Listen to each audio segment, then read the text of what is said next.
Okay, thank you very much. Thank you for your kind comments. And those who don't have kind comments, I'm happy to hear those as well. Yeah, tell Dale that, not me. All right. So we're going to talk about a sad fact. Over 60, closer to 70%, according to our research through the Institute, of churches in the churches of Christ today do not have elderships.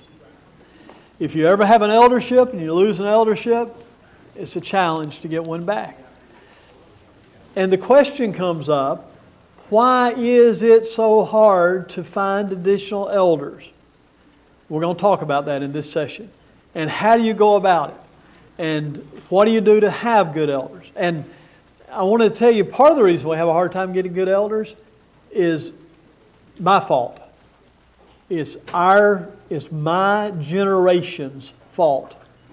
As I travel around our brotherhood, and I've been in nearly 1,000 congregations in the last 5 years. What I have noticed is that men of my generation are missing in elderships. Now, several of you are. Thank you. I'm not sure all the whys behind it. I see a lot of younger elders, which somebody says that's an oxymoron. Well, elder is an arbitrary word. I see some men who are 40, 35. A lot of churches have great elders in that. And I see a lot of churches have men who are 70 and older, great elders. Kind of in between there, we have a problem. We had a problem. I think it's because we grew up being entertained too much as a generation. We were the first generation in Church of Christ to have camps. We were the first generation in Church of Christ to have youth ministers. We were the first generation in Church of Christ to have big youth events. And I think we got a little spoiled on it. And we got used to being served rather than serving. Now, that's part of the why. The other reason why we're going to talk about as well. John, you want to say? I think because what it comes down to is, Dale, we kind of have an unhealthy model.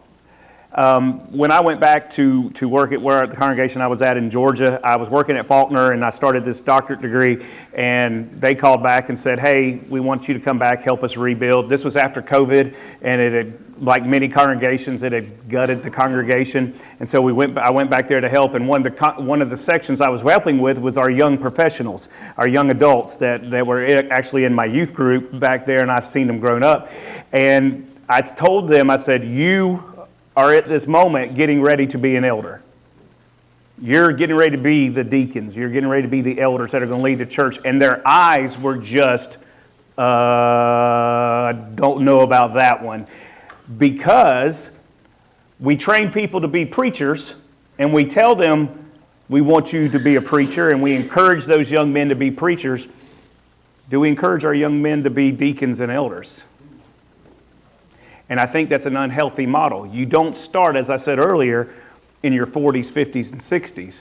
You start when you're back here like these guys and their age. It starts by getting all of this in and from the eldership modeling it to them.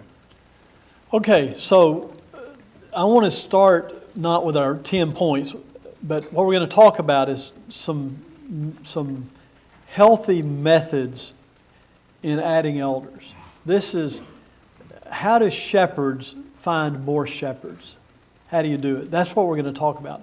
I want to deal with an issue first, and again, this is one of those things where if you don't like it, I'm not going to start my own church based on this. I'm not going to write you off if you disagree with me on it.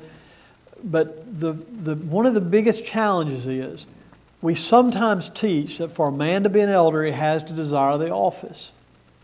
And the text does not say that. The text says, this is a trustworthy saying. If a man desire the office of an elder, he desires a good thing. Grammatically, that's called a parenthetical statement. A trustworthy saying. It doesn't say the requirement of an elder. The very next word in verse 2 is what? Therefore, a man must be. That's where the qualifications start. Now somebody says, well, all right, why would you put a man in there that doesn't desire the office? What we've created sometimes in people's mind is a mentality of, if you don't really desire it, you can't be an elder. or I don't want to be haughty and act like I think I deserve this and I desire it. My experience is I've had a whole lot more problems out of men that coveted being an elder than men who were apprehensive about being an elder. You know, when Saul was apprehensive about being the king, he was a good king, wasn't he? But when he decided he was all that and much more, he had a problem, right? And sometimes we create a mentality of, well, if you don't desire the office, you can't be an elder. That's not what the text says. It says, this is a trustworthy saying. It is a trustworthy saying. And is the saying trustworthy? If a man desires the office of elder, he desires a good thing? Absolutely, it's a good saying. It's a trustworthy saying. But it's not a requirement. The text does not say that. And you say, oh, I've heard all my life. Well, go back and study the Bible. Okay, don't study what you heard Brother whatever say. Study what the text actually says and see if it holds up. Now, if you disagree, if you come away disagreeing, I'm not going to be mad at you. Okay, we can still be friends, I hope. But I want you to challenge yourself with the text, not on what people have said sometimes about the text that you like. So sometimes we do that. Now, 10 things. 10 things. Yeah, I'll go ahead and start here. All right, here's your 10 things of how to train and get leaders and get men to get up here to be elders and take leaders. Number 1, this is going to be interesting. Go. Make succession part of your job. Always be thinking about new elders. So the average elder serves for 6 years in the Church of Christ. Ready? 6 years, average elder. We've done the numbers. 6 years. Think about this. A good CEO, if you read any of these books by Maxwell and all them, they talk about in leadership, that good CEO is thinking about who's going to replace him. What's the difference in being a leader in the Lord's church and being a shepherd in the Lord's church? Looking for people that one day will take your role in that position in here. Who is going to be following me? Because, and you know, because you've been involved in church work a lot longer than I have, congregation in Montgomery, I'll call that one in here. That congregation was as a congregation for close to 50, 60 years. Another church. How many elders did they have in 50, 60 years? Zero. Guess what? That church is closed today. And there were 600 members at one time. I preached there the day the preacher retired that night. And there was like 20 people in the crowd. Because they were not trained. So you ran off 580 people in one night? They ran off a lot of people. I did. They said I was coming, he's out. But what was happening is they were not training and looking for people to be and elders. If you've been around for 60 years as a church and you don't have elders, something's not right. Right. I'm not being ugly to you, but there's some sort of problem going on there. If you don't have any men at all, we don't have anybody qualified. Well, what is your problem? You don't have anybody qualified after 60 years as a church. Who's not being taught? Who's not growing? Who's not training? Who's not looking at those young men and saying, someday you'll be an elder? We walk out, and you said it, John, you're going to be a gospel preacher someday. Awesome. I love saying that to kids. But not everybody will be a gospel preacher. One of the best elders my dad ever worked with was a gospel preacher who was awful as a preacher. He got fired from 3 jobs because he was boring, which is not a bad reason to fire a preacher. He was boring. No, it is a bad reason. See, Jeff's not here to stop me. That's why I am here. I am here to video this so I can send this back to Jeff. I'm going to be fired for this too. Absolutely. If Jeff fires me, I'll fire him back. So, 3 churches fired him. Then he came to the church where Dad was, and after about 5 years, became an elder. And he served as an elder. He is serving today as an elder. He served as an elder for 49 years in that church. He is a superior, he's a superior elder. I remember the day he was appointed elder. And any time there was a challenge that Dad dealt with as a preacher, this guy would come to him and talk to him because he understood the challenges preachers have. So start thinking, all right, who's going to fill these shoes when I'm no longer here? Who's going to take this place? Number 2, be, as an elder, what you want to reproduce. Remember what Paul says? Follow me as I follow Christ. 1 Corinthians chapter 11, verse 1. if we want faithful future leaders, live the example. Elders, if every time the members see you, you look angry about something, you're in angst about something, you're fussing about something, you're upset about something, what guy that's 40 years old, 50 years old, you look at that and say, that's what I want to be. That's not what you want to be. If you make being an elder look so miserable that everybody around you is miserable, you're going to have a hard time finding other elders, right? Now, I know you're dealing with hard issues. But you can deal with a hard issue and smile through it, can't you? You can deal with a difficult issue and know there are a lot of people in that church that aren't difficult.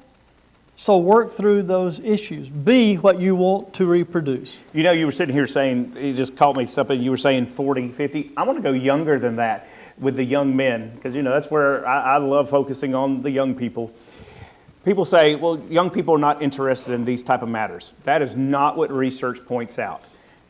Gen Z, Gen Alpha are not anti-religion. They're not anti-doing all of this. They are anti-hypocrisy in what they see modeled by us. Elders model. Deacons model what you want these young people to do. I don't want to get off on a tangent here, but there's some pretty exciting things happening in the church overall. Young people have come back big time. Every church I go to, there are children and young people everywhere. It's really, really neat to see. We were at a youth event in December, and we would go in a classroom to kind of see how things were going in the classroom. I'd peek in on the classroom, and every young person in the room, we didn't supply them notebooks, but they'd have their Bible out, reading their Bible. They'd have a notebook out with a pen, taking notes, outlining stuff. It amazes me what's happening right now among young people. And I don't know what spurred it on. I don't care what spurred it on. I'm just going to say, let's jump on board. Young people, what they're looking for? They're looking for churches that there's not a hierarchy. Well, here we are. They're looking for non-denominational churches. They don't want an overseeing denomination telling their church what to do. Here we are. They want a preacher who will stand up, and they don't care if he preaches an hour and a half, but that will be engaging and biblical. Here we are. I believe that for the first time in a long time, excuse this language, but what we're selling is selling. We just got to get the word out. That we're trying to be all these things that you're looking for. And let's be it. All right, I went off on a tangent there. I'm sorry. I want to go that tangent even further. If you look at the research, we're getting into the young people here, because we got some here, and I'm glad they're here. If you look at the research, look at the statistics of all the Christian denomination figures, or whatever you want to call them, in the United States today, all of them have the curve where it's older and it's shrinking down younger, except for one body, Churches of Christ. Yeah, that was some stuff just came out. Yeah, it was. In fact, if you look, that 30-year on down, there is a swell right in the middle, and they're having kids. That goes right along what with you're saying is of mainline religious Protestant and Christian groups who we're grouped with in the larger religious world. Right. We're not that, but we're grouped with them. We're the only one that's swelling there. That's kind of cool to see. Yep. All right, number 3, go. Number 3, send ministry back to the local church. You may say, well, isn't that what we're doing? Remember what Ephesians 4, what Paul says. You equip the saints for what? For service, for ministry, for them to get out. It is not the preacher's job to do all the work. It's not the eldership's job to do all the work. It's all of our job to do the work and not just come in here. We got chairs. Fill the chairs, fill the pews. We're not supposed to be pew potatoes, right? We're supposed to all have a part in this. So bring it back to the local church. If you do everything, number 1, we're going to make a bunch of lazy Christians. Number 2, we're going to assume as Christians that work's too hard for us to go and do, and they never learn. Share the load with each other, equip others. Number 4, look for faithful men. start looking for them. Start identifying them. Acts 6 is not the model for elders. I believe it's a model for deacons. I said that years ago in a seminar I was at Freed Hardeman, and afterward an old man came up to me and said, it never calls them deacons there in Acts 6. Okay, I'll give you that. It never calls them deacons. But I do think that's the model that's given there in Acts 6. I may be wrong, but that's what I think. But that's what they did. Search out from among yourselves. Elders, start identifying guys. Start finding these guys when they're young. Look for guys that are exhibiting and showing faithfulness. Pay attention to the young men in your church who other people go to and rely on.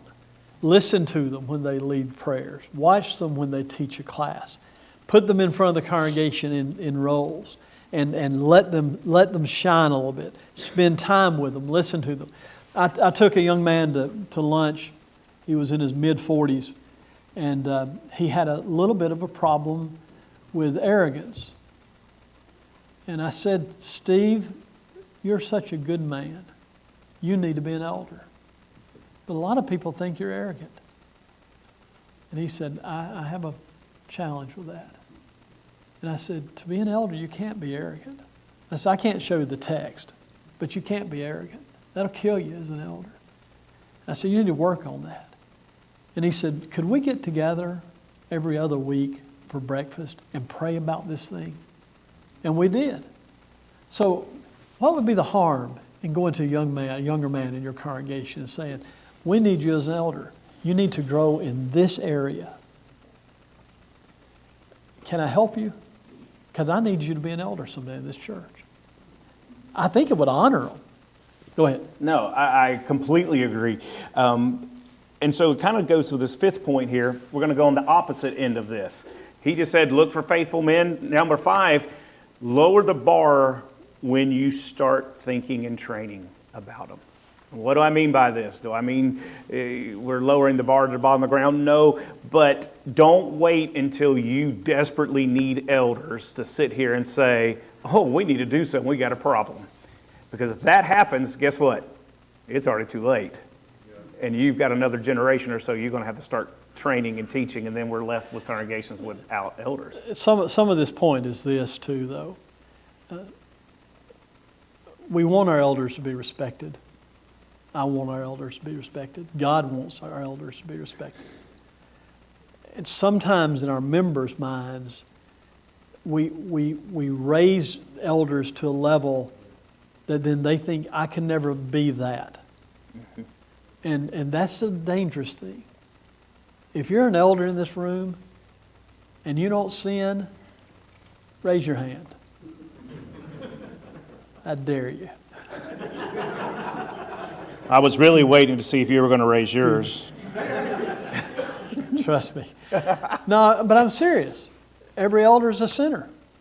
Not was a sinner. You know, I heard a preacher one time preach Paul in Romans chapter 1, oh, wretched man that I am, Romans chapter 7, who shall save me from this body of death?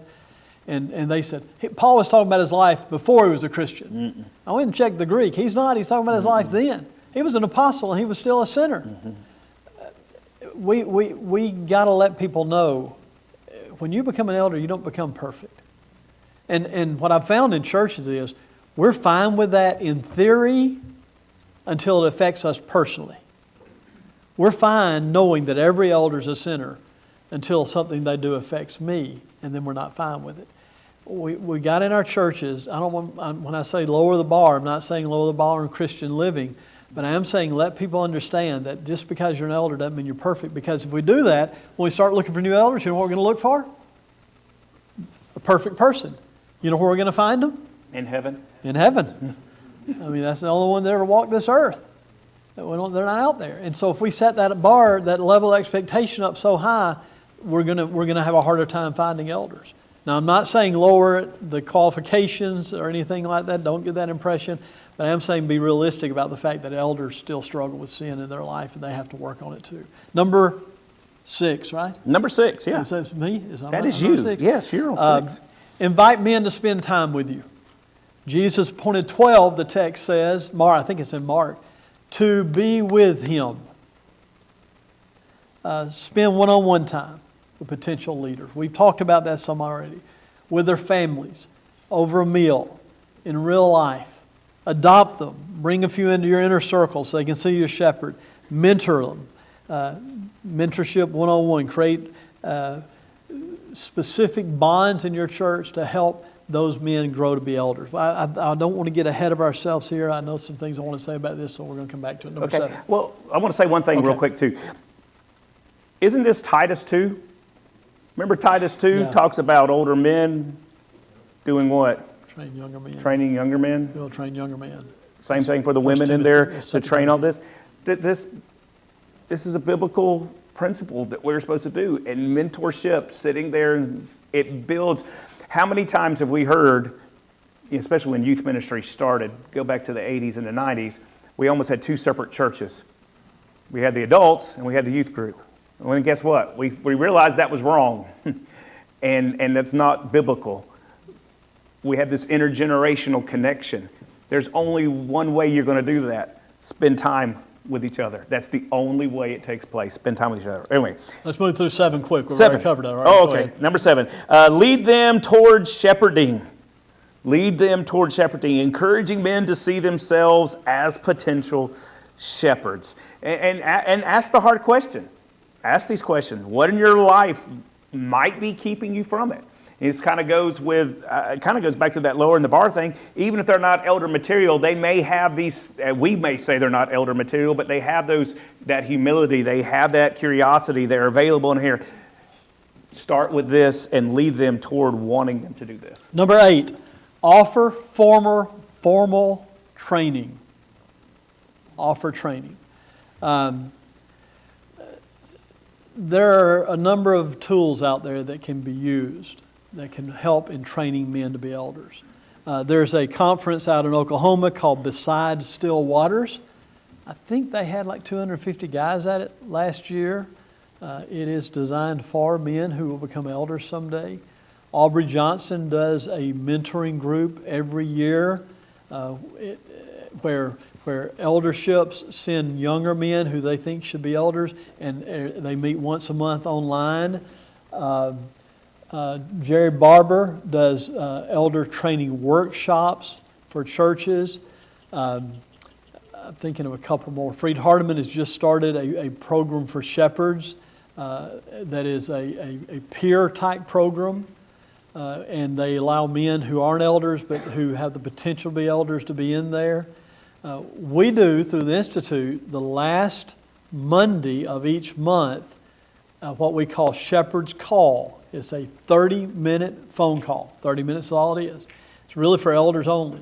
We have about 40 to 80 that'll be in the Zoom room. We have about 250 that will watch it after the event total. And so it's designed to train men in specific areas. Doug Burleson, some of you know Doug. Doug is the chairman of the Bible department over the lectureship at Freed Hardeman. Doug interned with me years ago, and we started a thing, we called it mock eldership. And we've done it several places, where you invite all the men in your congregation for a weekend, and if you have groups of men, you put them in groups of 3 or 4, 7 or 6, and you read to them a scenario, and you say, all right, you're now in eldership. How do you deal with this? Y'all got to work it out. And they learn how to work with each other, how to work through problems. They learn this kind of issues the elders deal with. They deal with real issues that have come in front of elderships. Strip the names and everything so people don't know who it's talking about. But then they have to learn how to work together. They have to learn how to give and take. They have to learn how to talk through issues. They have to learn how to come to consensus. All those things are important in eldership. Okay, those men who are elders in here, put your hand up for a minute. If you're currently or were an elder in the past, put your hand up right now. Elder, keep them up for just a minute.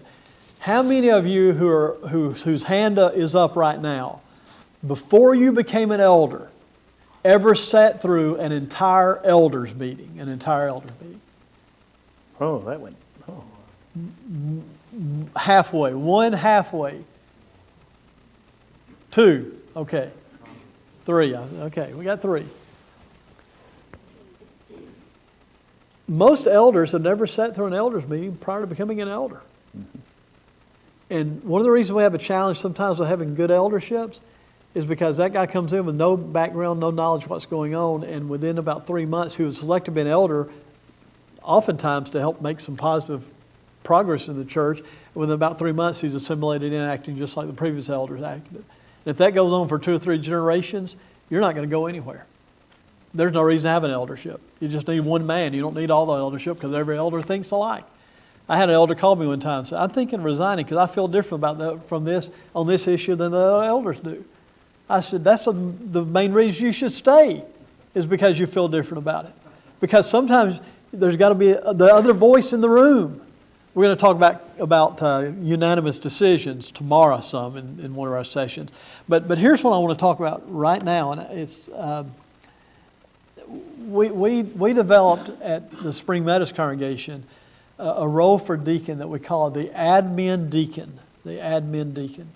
I call him the super deacon, but the congregation doesn't necessarily need to know that. We're streaming this.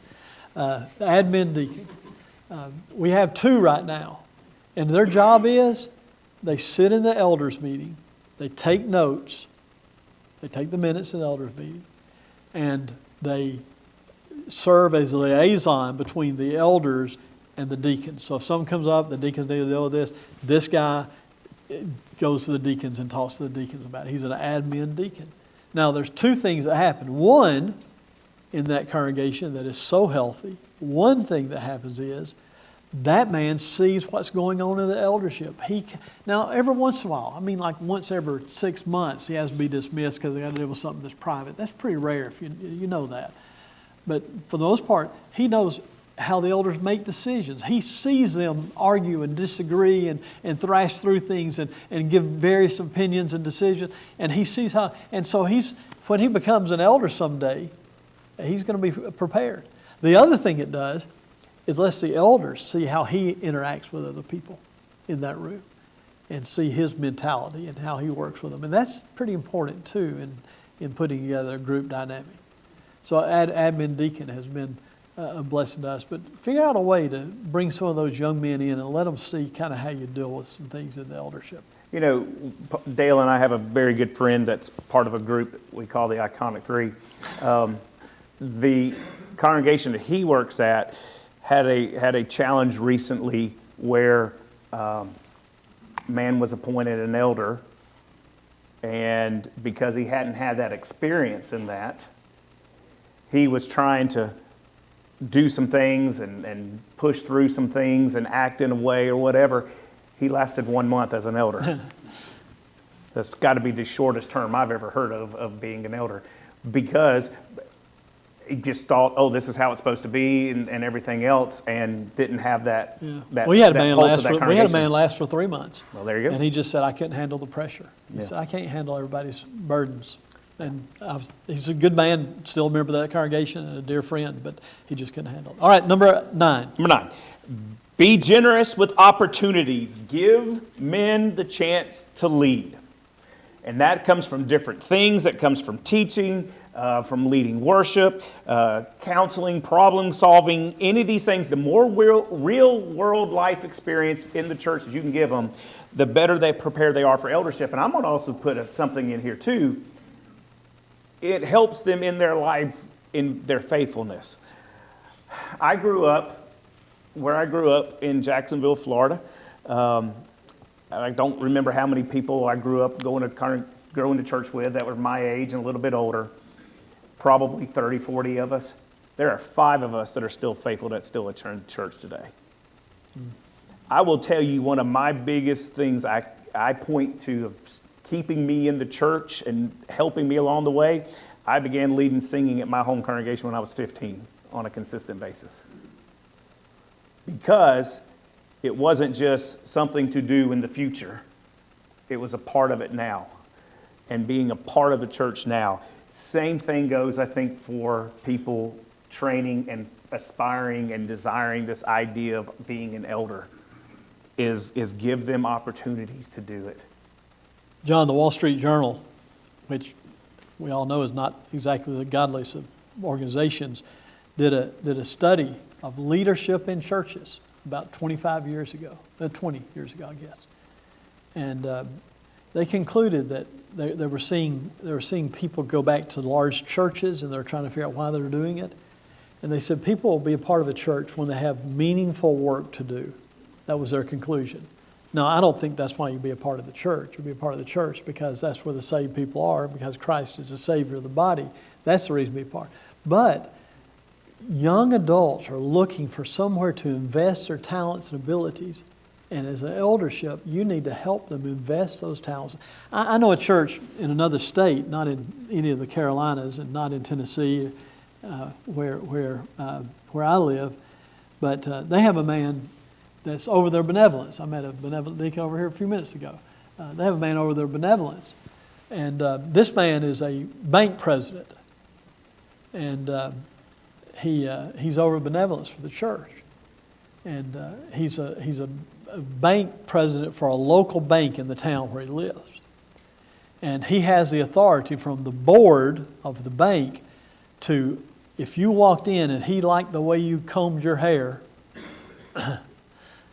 he could sign you a note, and you could walk out of there with $100,000. He can give anybody who wants to $100,000 all day long. Anybody who wants to.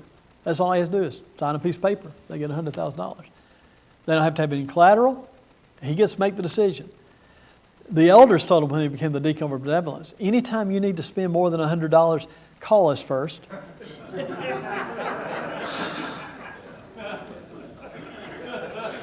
Surely we can do better than that. We're not training anybody to lead when we do that sort of thing. Let them fail a little bit. Our elders decided they were tired of the argument we had every year of when we were going to do VBS, daytime, nighttime, all day Saturday, when we were going to do it. We tried all three, and we were having a problem at that time getting our really young adults involved, and they were the heart of VBS. And so the elders picked two couples. They said, we want y'all to be in charge of VBS, whatever you decide to do. They came in the first meeting. They said, we've been talking about it, thinking about it. We've worked through it. We've talked some of it. We want to have a daytime and a nighttime VBS going on the same week. I thought, man, these people are crazy. They're going to kill themselves. That is ridiculous. How dare them even think that? And they left the room, and the elders started laughing. They said, this ain't going to work. We had the biggest VBS both day and night we'd ever had before. You know what they did? Rather than call them back in and say, you can't do that, you got to pick one or the other, they said, you're in charge of this. Let people lead. Number 10, pray for future leaders. Pray for future leaders. You know, Dale, we pray about a lot of different things, right? How many of you, if you are looking at a new job, do you pray about it? Okay. You got a big decision in your family coming up, do you pray about it? Do you pray for future leaders? Even if this prayer isn't going to be answered in our minds for another 20, 30, 40 years, God works in that still in those 20, 30, 40 years and building those people up. And prayer, you know, I believe James said it somewhere in there, the fervent prayer of a righteous man avails much. Thank you. Look, I was up at 4 o'clock this morning trying to get to the airport. I was up at 3:30 walking. Well, you know what? I'm not like you, Dale. I need my sleep. So I can't get things out. But it works. I mean, I hope that I'm in a room full of men that believe prayer works. I think I am, or you wouldn't be here. Pray for future leaders. Pray that opportunities arrive for future leaders to get involved in. Praying for these doors to open, and it shows that we believe God's part of this process, that He is active in this. Okay, we got 9 minutes left. Questions, and we've got several. You ready? Okay, you answer. Number one, how can I get connected to the elders call, the shepherd's call I talked about? Very carefully. Send me a text with your name in it. Send me a text to that number with your name in it and just say shepherd's call or elders call, and I will add you to that list. Question number 2. Did you sit in all elders meetings, or what would you say was the ratio? At Spring Meadows, I sat in all elders meetings, unless the elders specifically asked me not to. Listen, if you're an elder, I want to tell you something. Your preacher is paranoid. We'll talk about that more tomorrow. Oh, we will? Okay. Yes, that's coming, don't worry. But he's correct. and there's reasons why they are, and they're legitimate and they're not legitimate, but there are reasons. So also, if you decide to do something, in all likelihood, the number one cheerleader or whatever it is you've decided to do it will probably be the preacher. He has more face time with the church than most anybody, and it's hard to be the conductor of a train if you don't know where the train's going. And if I sat in that meeting, I know how the elders came to the decision. I watched them pray about it. I saw them disagree on it. I saw how they came to it. And I've thought through, as they thought through, all the ramifications. Man, I tell you, it's a whole lot easier for me to get up and say, listen, this is the best thing for us to do. And to be supportive. I'm going to be supportive because that's going to be my nature. But if I'm in, now, does a preacher have to be in every elder's meeting? No, doesn't have to be. In fact, there's probably times when he shouldn't be. And what I would even recommend is that you preset those times. And that way he doesn't have to be paranoid when you call him on Wednesday afternoon at 4 o'clock and say, we're meeting tonight, we don't want you in there. Because then he's going to really be paranoid, okay? So, but some of them have experienced this. Apparently so. But I think it's good for the preacher to be part of the team.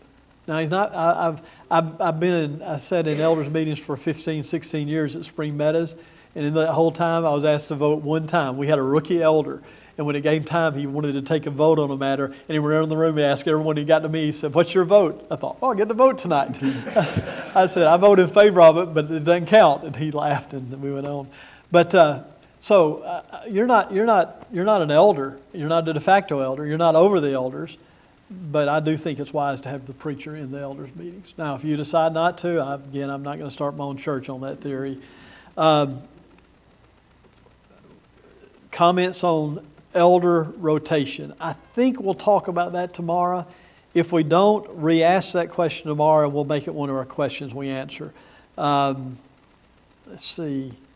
Let's see if there's one more in here. Nope, that's it. I've got 2 or 3 I already talked about.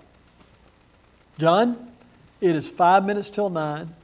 Our goal was to be done by 9. I believe in starting and ending on time. Thank you for being here tonight. If you have any questions, feel free to ask me one-on-one or to text me later tonight.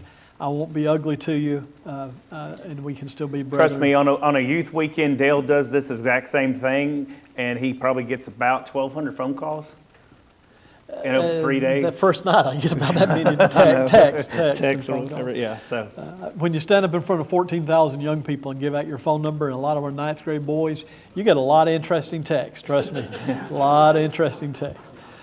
Brother Mac, I'm going to turn it back over to you.